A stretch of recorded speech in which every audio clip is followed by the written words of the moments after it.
नमस्कार, आप देख रहे हैं लोकोत्तर न्यूज। मैं हूं आपके साथ हर्षिता मिश्रा। यूं तो आम का नाम सुनकर ही मुंह में पानी आ जाता है, लेकिन आम की कुछ किस्म ऐसी भी हैं जिनके दाम सुनकर आपके होश भी फाख्ता हो सकते हैं। जी हां, सुनकर आपको भी हैरानी होगी, लेकिन हकीकत में जबलपुर में आम की ऐसी किस्म भी उगाई जा रही है जिसके दाम प्रति नग 2.5 से 3 लाख रुपए तक है। आम की एक किस्म है ताइयो नो तामागो, जिसे इसके अनोखी रेडनेस के कारण एग ऑफ द सन भी कहा जाता है। फलों के राजा आम की फसल प्राकृतिक तौर पर सिर्फ भारत, पाकिस्तान और बांग्लादेश में ही होती है। भारत में हापुस यानी अल्फांसो को देश का सबसे महंगा आम माना जाता है। वहीं दुनिया का सबसे महंगा आम जापान का ताइयो नो तामागो है, जिसे टोरेंगो दी टोमेगो भी कहा जाता है। तामागो आम अब संस्कार धानी जबलपुर में उगाया जा रहा है। किसान संकल्प सिंह परिहार चरगवा रोड पर अपने फार्म हाउस में दुनिया के सबसे महंगे आम को उगा रहे हैं। संकल्प परिहार ने अपने 12 एकड़ के बगीचे में 14 अलग अलग किस्म के आम लगाए हैं, जिसमें तामागो आम के 54 पेड़ हैं। एक तामागो आम की कीमत अंतर्राष्ट्रीय बाजार में 2,70,000 रुपए बताई जा रही है। जापान में इस आम कोपाली हाउस के अंदर सुरक्षित वातावरण में उगाया जाता है। जबलपुर में संकल्प ने प्रयोग के तौर पर इसे लगाया था और अब दुनिया के सबसे महंगे इस आम को जबलपुर की आबो हवा भा गई है। संकल्प जी, ये बताओ, ये बहुत इस समय सोशल मीडिया पे आपका एक वीडियो बहुत चर्चा है कि कोई जापानी प्रजाति का आम है जी जो आपके बगीचे में है, जी। तो इसकी क्या खासियत है और इसकी कीमत का क्या अनुमान है और क्या नाम है इसका?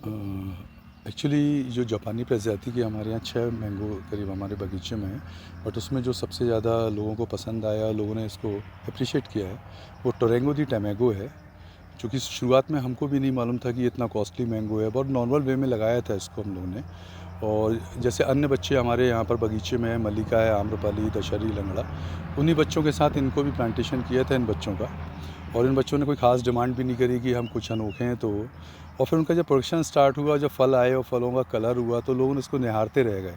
हम लोग खुद भी जब फर्स्ट टाइम इसको देखे हैं, तो उसके बाद जो निरंतर रोज़ाना देखते थे, तो जो कलर ये इसका चेंज होता गया। और अंत में जब ये पूरी तरह पक के तैयार हुआ, तो बिलीव नहीं कर पाए, इससे खूबसूरत फल कभी देखा नहीं था हम लोगों ने। फिर बाद में लोगों से जानकारी प्राप्त हुई, लोगों ने बताया कि हम लोग तो मोस्ट एक्सपेंसिव अपनी एक सीमा तक सोच सकते हैं। जो शहर में हम लोग पले बड़े वहाँ पर एक समझ लीजिए कि जो सोच हमारी थी कि हमारे शहर के वासियों में महंगे से महंगा आम कितना हो सकता है। बाकी फिर जब लोगों से जानकारियाँ प्राप्त हुई, लोगों ने बताया कि 1 लाख से 2 लाख रुपए पर पीस तक बिकता है। हमारे लिए मोस्ट एक्सपेंसिव मैंगो का मतलब कि हाँ महंगा होगा, पर कितना होगा ये कुछ भी नहीं था आइडिया। सो बाद में काफ़ी खुशी महसूस हुई कि हाँ, यहाँ पर ओपन एनवायरनमेंट जबलपुर के, चूँकि पहले से यहाँ पर एक भारत की जो टॉप रिसर्च वैरायटी है मल्लिका, काफ़ी सफलतापूर्वक लगाई जा चुकी थी और काफ़ी अच्छा प्रोडक्शन मिला था। और शहर वासियों का अपार प्यार हमारी संस्कारधानी वासियों का हम लोगों को प्राप्त हो रहा था। और तो जब ये जो फल फ्रूट है जो जी जी जी जी दिखाइए ऐसा थोड़ा। जी जी तो ये कितने का, मतलब आपने तो सेल नहीं किया, जी कितने जी का बिका एक लोगों ने, जो जबलपुर शहर में हमारे भाई बंधु जो लोग यहाँ पर रोज़ बगीचा घूमने आते हैं, उनमें से एक व्यक्ति ने, जो कि तनेजा जी हैं, पूरा नाम तो मुझे नहीं मालूम, उन्होंने इसको 5100 तक में मांगा। उस समय चूँकि हमने दिया नहीं, इसलिए कि पहला फल जो हमारा महाकाल बाबा के दरबार जाता है और फिर बहन बेटियों के घर, तो उस समय ज़्यादा फलों का प्रोडक्शन था नहीं। फिर जब ये आपके द्वारा काफ़ी ज़्यादा हमको प्रोत्साहन दिया गया, हमारा ये प्रचार प्रसार जो कि आपके भाई बंद सभी लोगों ने किया, तो लोगों की क्वेरीज़ बहुत आनी चालू हुई, जिसमें कि सूरत और मुंबई की क्वेरीज़ काफ़ी ज़्यादा थी। और सूरत से व्यापारी वर्ग ने कांटेक्ट किया, बट ऑफ़र कुछ भी नहीं किया था। बट मुंबई के व्यापारी जिन्होंने हमसे कांटेक्ट किया था, उन्हें 21,000 रुपये पर फ्रूट का ऑफ़र किया हमें। बट अभी भी हमारे द्वारा चूँकि पूरा फोकस इन बगीचों को, इन जो हमारे आम यहाँ पर बहुत ही सफलतापूर्वक हो रहे हैं, उनके बगीचों को विस्तृत रूप से करना है। तो सारा फोकस अभी हम लोगों का इनके नए बच्चे और तैयार करके इस बगीचे में पुनः पौधारोपण करने की तैयारी कर रहे हैं। हायर कीमत क्या पता चली आपको? जो गूगल में सर्च कर रहे हैं, तो लास्ट ईयर इसकी हायर प्राइस गई है 2,70,000 रुपीज़ पर पीस। ये जानकारी मुझे मीडिया के थ्रू या नेट के थ्रू प्राप्त होती है। अभी मैं ऑथेंटिक नहीं कहूँगा, जब हमारा उस रेट पे बिकेगा तब हम आपको बता पाएंगे। फ़िलहाल तो जो सुने हैं वही बता सकता हूँ मैं आपसे। और अभी हम लोग बेचने की जगह इन बच्चों को ज़्यादा से ज़्यादा विस्तृत रूप में अपने यहाँ प्लांटेशन करने की तैयारी में पूरा समय व्यतीत कर रहे हैं। संकल्प भाई, ये बताइए कि आपका ये बगीचा आम का कितना बड़ा है और इसमें कितनी प्रजाति के कितने पेड़ लगे हुए हैं, और ये इरादा कैसे अपनी प्लांटेशन यहाँ, क्योंकि मैंगो का टेरिटरी तो है नहीं। नॉर्मली मैंगो हम यूपी का या जो कोस्टल एरिया वहाँ के मैंगो सुनते हैं, जबलपुर में इस तरह का मैंगो उगाने का कहाँ से आपको? सच बताऊंगा भाई साहब, कोई बखान नहीं करूंगा, ये कोई प्लान नहीं था। It was not a plan, और कुछ भी ऐसा थॉट नहीं था कि ऐसा हो जाएगा। बस यूँ समझ लीजिए कि जैसे ईश्वर उंगली पकड़ कर चल रहे थे, सर पर हाथ रख के चल रहे थे, ये सारे कार्य होते गए। हमारा तो सौभाग्य सिर्फ इतना है कि इस कार्य के लिए प्रभु ने हमें चुना और इन बच्चों की देखभाल की हमें जिम्मेदारी दी, तो इससे बड़ा सौभाग्य हम नहीं मान सकते। इन बच्चों में फलों का आना, फलों का बड़ा होना, इसमें हमारा कोई रोल नहीं, ईश्वरी शक्ति है। और ये बात मैं ज़रूर कह सकता हूँ, ईश्वर को हाजिर नाजिर जान के कि आने वाला भविष्य जबलपुर को उसकी पहचान मैंगो के रूप में दिलाएगा, और केवल मैंगो की नहीं, वर्ल्ड के सबसे एक्सपेंसिव मैंगो की पहचान दिलाएगा जबलपुर को। तो मेरा देवी माँ नर्मदा माता भोलेनाथ बाबा जी से एक ही प्रार्थना है कि जल्द से जल्द हमारे शहर को एक और पहचान मिले। ये बगीचा कितना बड़ा जहाँ हम खड़े हैं उसमें कितनी प्रजाति के कितने पेड़ हैं? ये लगभग 4 एकड़ का बगीचा है, जिसमें कि लगभग 14 प्रजाति के आम जो हमारे इंडियन रिसर्च वैरायटीज़ के हैं। इसके अलावा अन्य 6 विदेश के आम हैं जो कि काफ़ी सफलतापूर्वक यहाँ पर प्रोडक्शन दे रहे हैं। इसके अलावा एक अन्य बगीचा यहाँ से 12 किलोमीटर दूर नर्मदा माता जी के किनारे पर स्थित है, जो में 8.5 एकड़ का है। लगभग 2500 बच्चे हैं उसमें आम के हमारे, तो वो भी काफ़ी सफलतापूर्वक काफ़ी अच्छा प्रोडक्शन का उनमें भी स्केल आया है। तो वो भी एक खूबसूरत जगह है, माँ का किनारा है, छाँव है। अभी आपके आम कहाँ आप भेज रहे हो? ये पहले हम लोगों ने इसको काफ़ी कोशिश करी कि भोपाल, इंदौर, रायपुर, बिग बाज़ार, रिलायंस फ्रेश मॉल, तो ये सारी जगह हमारे द्वारा प्रयास किए गए। सभी ने उनको सराहा भी और वहाँ रखा भी, बट बाद में ये हम लोगों को एहसास हुआ कि हम बीच में किसी को ना लाके यदि हम डायरेक्ट यदि आपको प्रदाय करते हैं तो उसमें एक पेइंग कैपेसिटी जैसे किसी की कम है तो वो 1 पेटी तो ले ही सकता है। सेकेंडली, अगर पेइंग कैपेसिटी ज़्यादा है तो वो मार्केट रेट पर 3 पेटी ले सकता है। तो हम लोगों ने डायरेक्ट कंज्यूमर को देना चालू किया, और ईश्वर की अपार कृपा है और आप सबकी दुआएं हैं, प्रेम है कि बगीचे से बाहर नहीं निकलना पड़ता। आम यहाँ पेड़ पे लगा हुआ पर ऑलरेडी सोल्ड डेट यूँ जान लीजिए।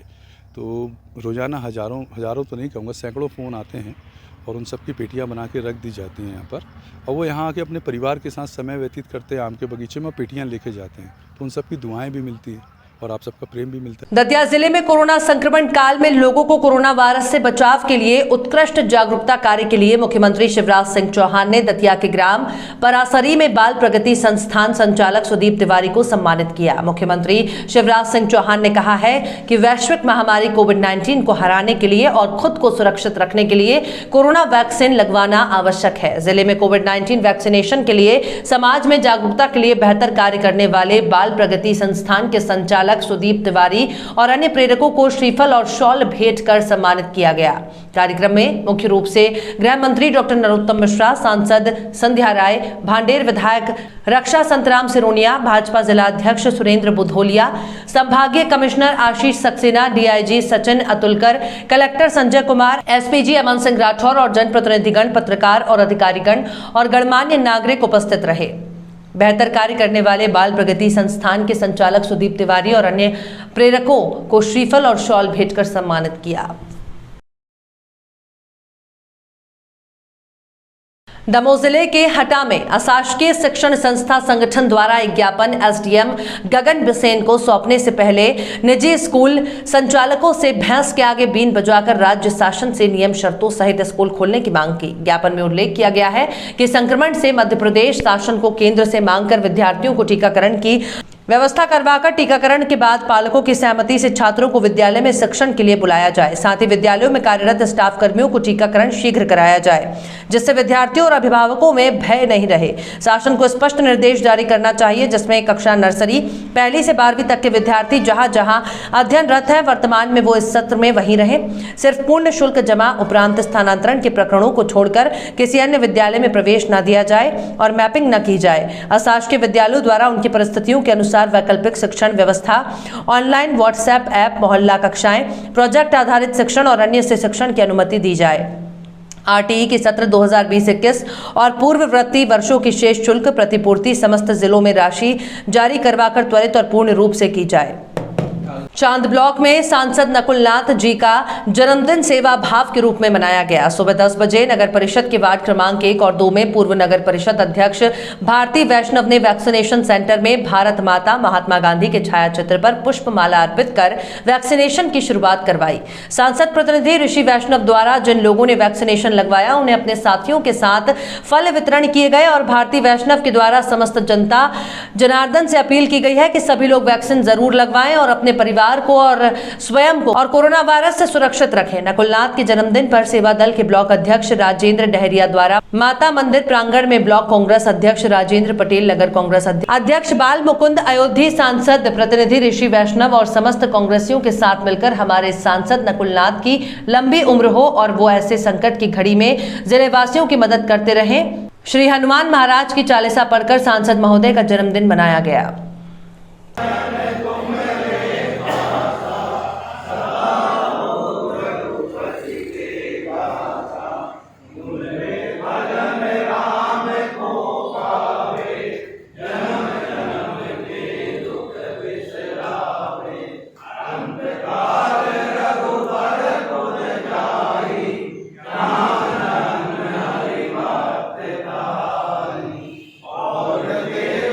दतिया जिले की पंडोखर पुलिस ने लाखों के जेवरात सहित 2 चोरों को गिरफ्तार किया। खीरिया आलम निवासी आशीष गौरव के घर हुई चोरी का पंडोखर पुलिस ने 24 घंटे में खुलासा किया। 20 जून की रात को फरियादी आशीष के सूने घर में चोरों ने चोरी की घटना को अंजाम दिया था। पुलिस ने मुखबिर की सूचना पर दमोह जिला भिंड से आरोपी अरविंद कौरव मोनू झा को गिरफ्तार कर उनकी निशानदेही पर सोने के 2 हार, मंगलसूत्र, 1 जंजीर सोने की, 4 सोने की अंगूठी, 4 चूड़ी सोने की, 2 जोड़ी पायलें, 1 जोड़ी ब्रजभाला चांदी के बिछिया, 1 जोड़ी कान के और 2 मोबाइल फोन सहित नकदी जब्त की है। प्रेस कॉन्फ्रेंस में एसपी अमन सिंह राठौड़ ने पत्रकारों को पूरे मामले की जानकारी दी। इस दौरान भांडेर एसडीओपी मोहित यादव, पंडोखर थाना प्रभारी यादवेंद्र सिंह गुर्जर मौजूद रहे।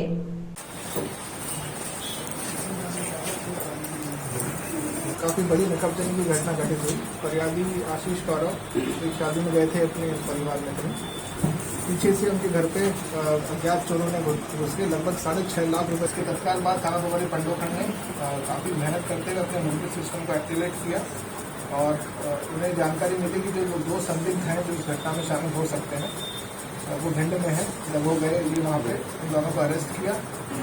उनका नाम अरविंद कौरव और मोनू झा है।